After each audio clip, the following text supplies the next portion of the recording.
মাহফিল কমিটির পক্ষ থেকে, এলাকাবাসীর পক্ষ থেকে, জালালি হুজুরের পক্ষ থেকে, রেজবি বাবার পক্ষ থেকে সবাই আলহামদুলিল্লাহ বলেন।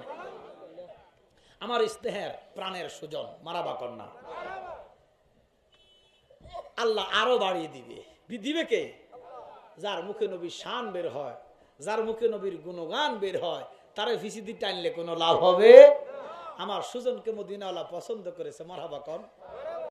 পরিবেশ বড়ই মারাত্মক যে ছিল তোমার পরিবেশ, নবীর ছোঁয়া লেগে তুমি সোনার মদিনা, নবীর ছোঁয়া লেগে তুমি সোনার মদিনা।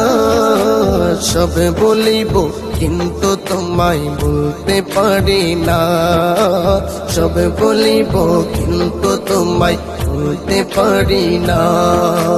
সোনার মদিনা আমার প্রাণের